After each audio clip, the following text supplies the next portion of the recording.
الصلاۃ والسلام علی من لا نبی بعد وبعد اعوذ باللہ السمیع العلیم من الشیطان الرجیم بسم اللہ الرحمن الرحیم وأوحینا الی موسیٰ ان اسر بعبادی انکم متبعون فارسل فرعون فی المدائن حاشرین ان ہؤلاء لشرذمۃ قلیلون وانہم لنا لغائظون وانا لجمیع حاذرون فاخرجناہم من جنات وعیون وکنوز ومقام کریم کذالک اورثناها بنی اسرائیل فاتبعوہم مشرقین صدقت یا رب العالمین۔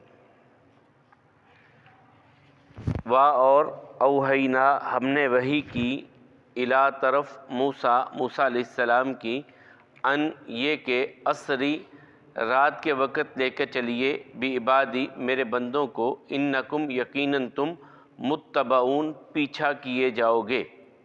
فارسلا پس بھیجا فرعون نے فی المدائن شہروں میں حاشرین جمع کرنے والوں کو، ان یقیناً ہؤلائی یہ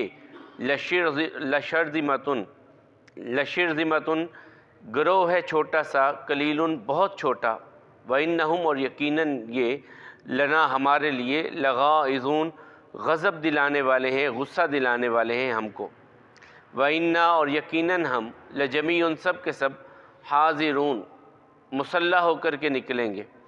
فاخرجناہم تو نکالا ہم نے ان کو من جنات باغات سے، وعیون اور چشموں سے، وکنوز اور خزانوں سے، ومقام کریم اور بڑا عمدہ ٹھکانوں سے، کذالک اسی طرح، وَأَوْرَثْنَاهَا ہم نے وارث بنایا ان کو بنی اسرائیل کے بیٹوں کو، فَأَتْبَعُوهُمْ پس ان کی پیروی کی گئی مشرقین صبح کے وقت، پیچھے چلا وہ ان کے صبح کے وقت۔ کل ہم نے جو پڑھا تھا، اللہ تعالیٰ فرماتے ہیں موسیٰ علیہ السلام نے جادوگروں سے کہا کہ تم آغاز کرو۔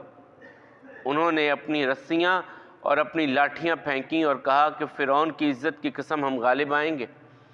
موسیٰ علیہ السلام نے اپنی لاٹھی کو زمین پہ پٹخا تو اس نے ان سب کو نگل لیا، سجدے میں چلے گئے سارے کے سارے جادوگر، اور انہوں نے کہا ہم تو رب العالمین پر ایمان لانے والے ہیں جو موسیٰ و ہارون کا رب ہے۔ فرعون کہنے لگا کیا تم ایمان لائے ہو اس پر اس سے پہلے کہ میں تم کو اجازت دوں؟ یہ تمہارا بڑا ہے جس نے تمہیں جادو سکھایا ہے، عنقریب تم جان لو گے، میں تمہارے ہاتھ پاؤں کاٹ دوں گا مخالف سمتوں سے اور تمہیں پھانسی دے دوں گا سب کے سب کو۔ انہوں نے کہا کوئی حرج نہیں، یقیناً ہم نے اپنے رب کی بارگاہ میں لوٹ کے جانا ہے، ہم تو اس چیز کی امید رکھتے ہیں کہ ہمارا رب ہماری خطاؤں کو معاف کر دے اگر ہم پہلے ایمان لانے والے بنے۔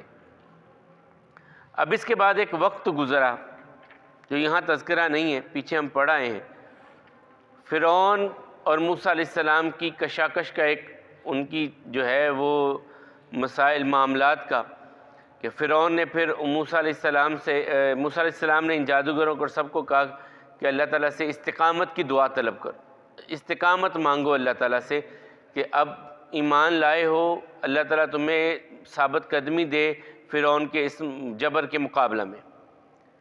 انہوں نے دعا بھی کی، اللہ تعالیٰ نے کرم کیا، مختلف پھر یہاں پر معجزات ہوئے، مختلف معاملات ہوئے۔ فرعون نہیں مان رہا تھا کہ بنی اسرائیل کو جانے دینا ہے، ایمان والوں کو چھوڑنا ہے، خون کا، مینڈکوں کا، سسری کا، یہ مختلف معاملات اس قوم میں آئے۔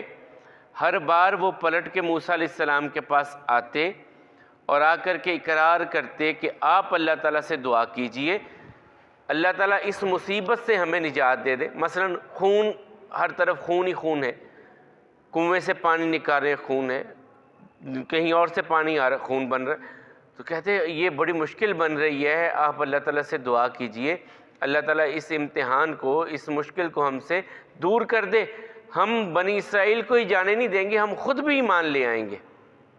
موسیٰ علیہ السلام نے دعا کی، مشکل ٹل گئی، معاملہ ختم ہو گیا، اب وہ پھر مکر گیا، پھر مینڈک ہی مینڈک ہر طرف، پھر آگے موسیٰ علیہ السلام کے پاس، ہم نے پہلی غلطی کی، بڑی ندامت ہے، شرمندہ ہیں، اب آپ اللہ تعالیٰ سے دعا کیجئے کہ اللہ تعالیٰ اس مشکل کو ٹال دے، ہم تو بالکل اب جو ہے آپ پر ایمان لائے، ابھی لائے، وہ مشکل ٹل گئی، پھر وہ واپس پرانی ڈگر پہ، پھر ہر چیز میں سسری پڑ گئی، گندم میں، اناج میں خراب ہو رہا ہے، پھر بھاگے آئے، پھر اسی طرح انہوں نے موسیٰ علیہ السلام سے اقرار اس کے بعد پھر اللہ تعالیٰ کی طرف سے پیغام آیا کہ ہم نے وحی کی موسیٰ علیہ السلام کی طرف، وَأَوْحَيْنَا إِلَىٰ مُوسَىٰ، ہم نے وحی کی موسیٰ علیہ السلام کی طرف، ان اسری، یہ کہ آپ رات کے وقت، اب یہ آپ 15ویں پارے کی پہلی آیت جو ہم نے پڑھی تھی، سبحان الذی اسریٰ بعبدہ، پاک ہے وہ ذات جو رات کے وقت لے گئی اپنے بندے کو، وہی لفظ ہے۔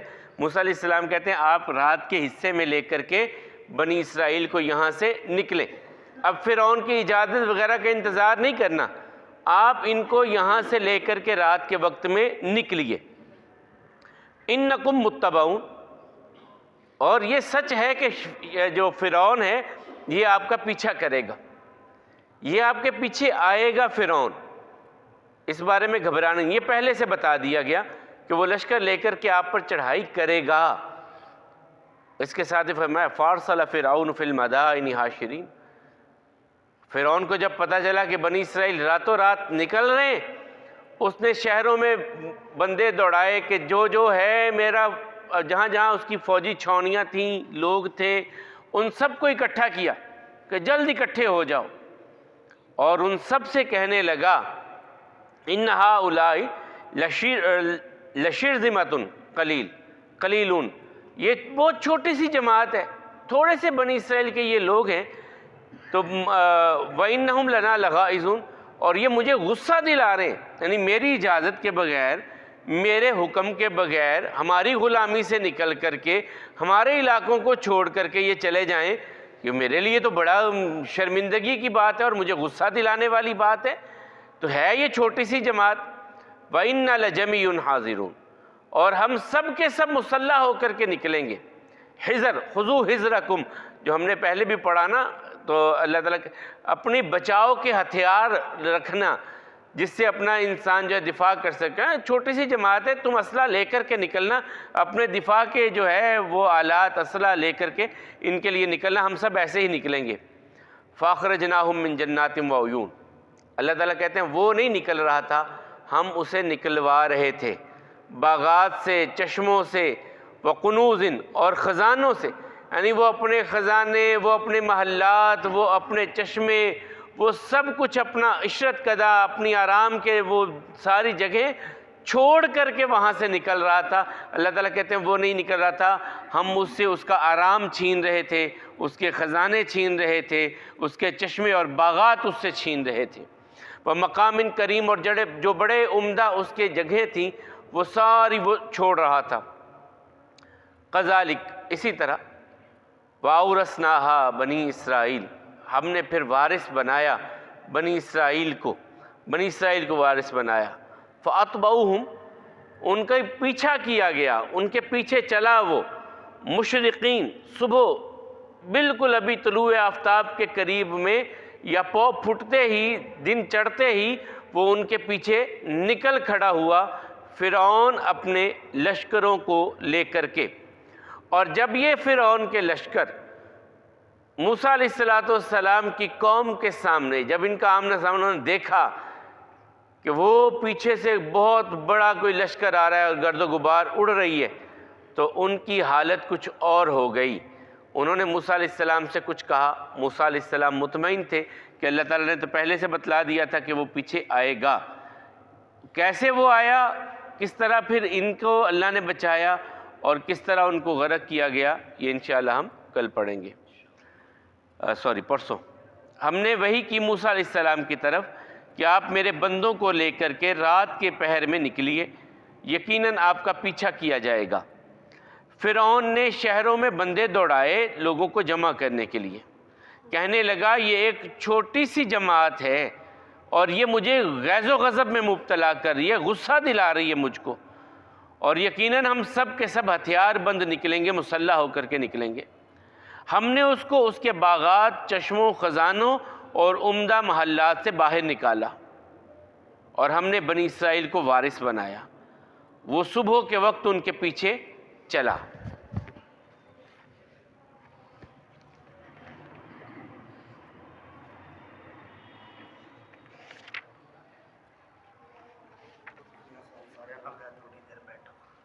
اچھا،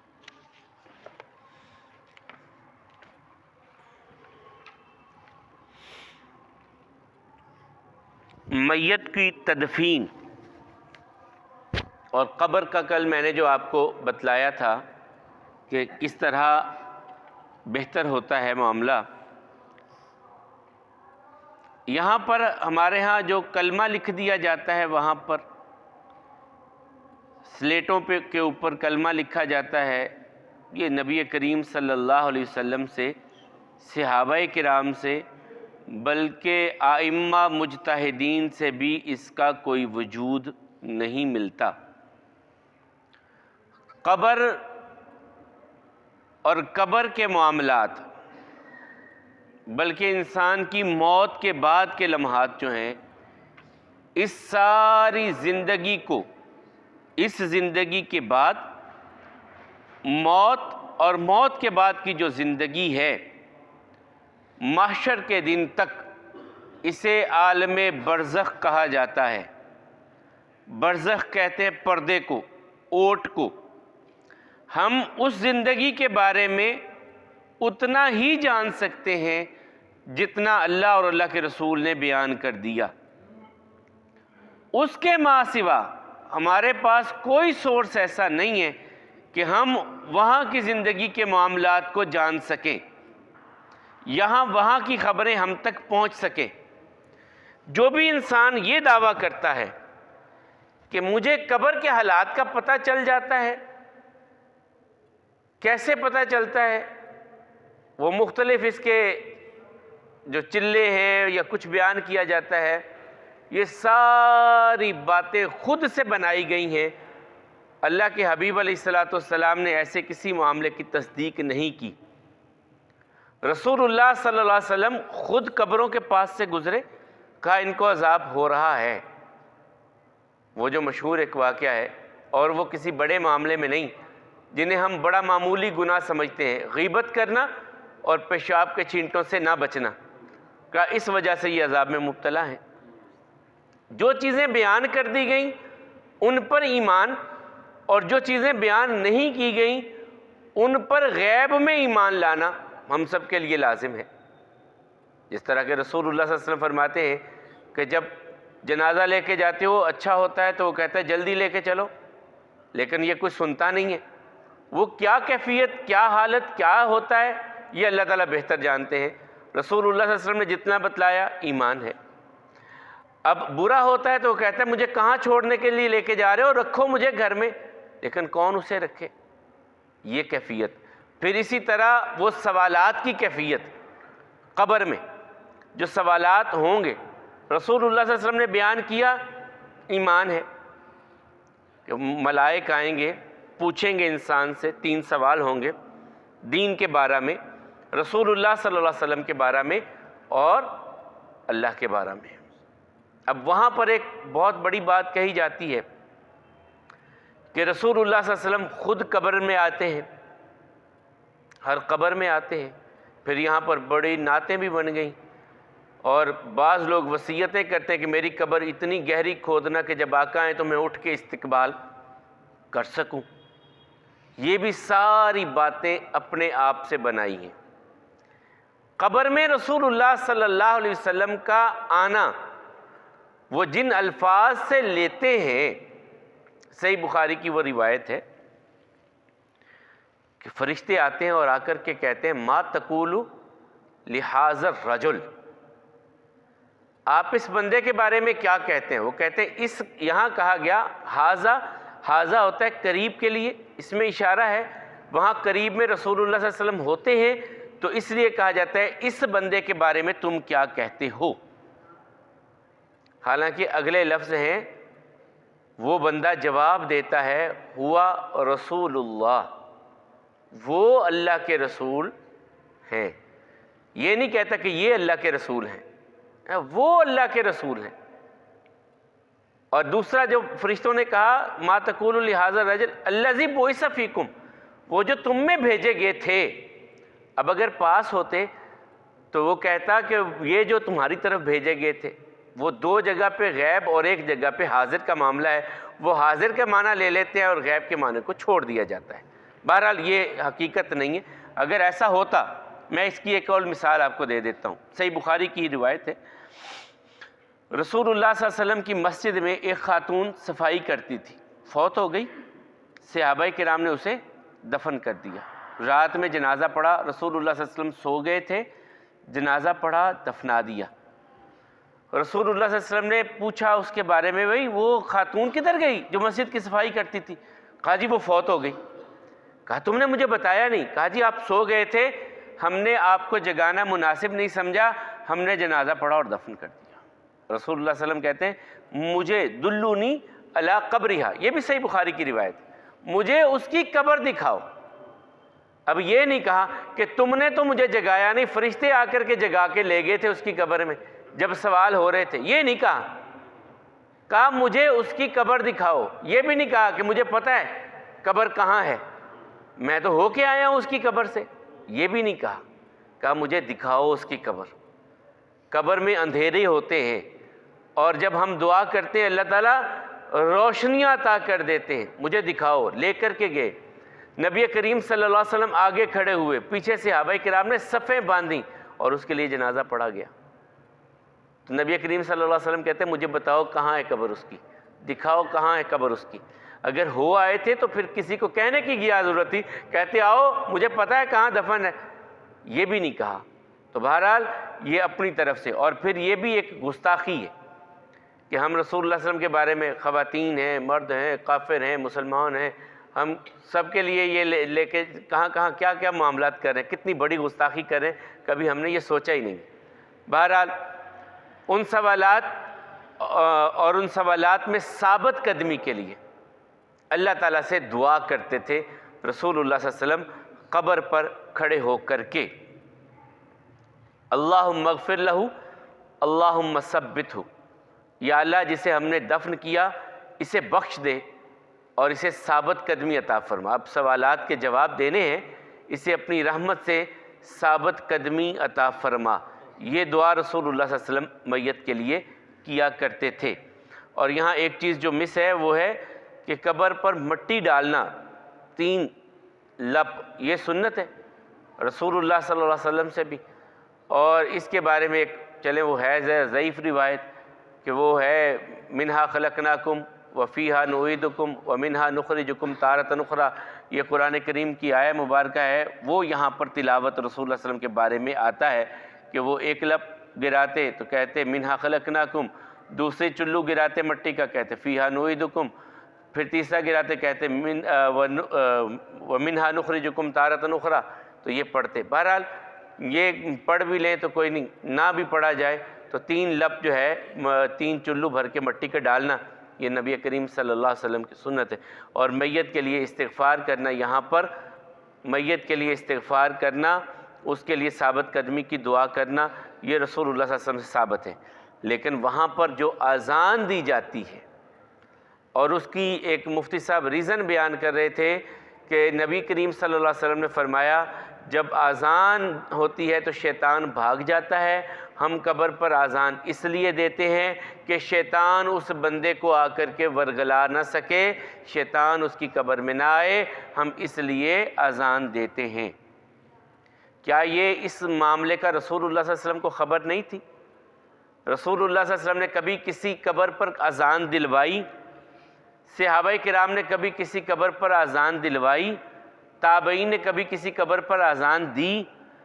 یہ اپنی طرف سے ایسے ہی خام خواہ کا معاملہ بنا لیا جانا، اور پھر قبر پر دعا کے بعد پھر 40 قدموں پر، پھر 70 قدموں پر، اور پھر گھر واپس آ کر کے یہ 3 طرح سے مختلف جو ہے وہ دعا کے وہ بنا لیے گئے ہیں کہ یہاں دعا کی جائے گی.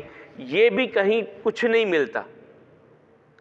نبی کریم صلی اللہ علیہ وسلم سے جنازہ اور جنازے کے بعد قبر پر دعا، اس کے علاوہ کچھ نہیں ملتا.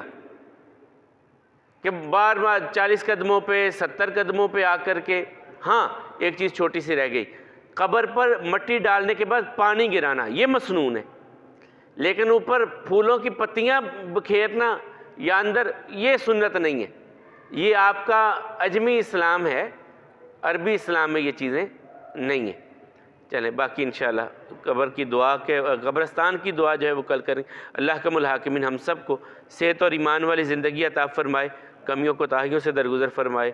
اقول قولی ھذا والحمد للہ، استغفر اللہ لی ولکم ولسائر المسلمین.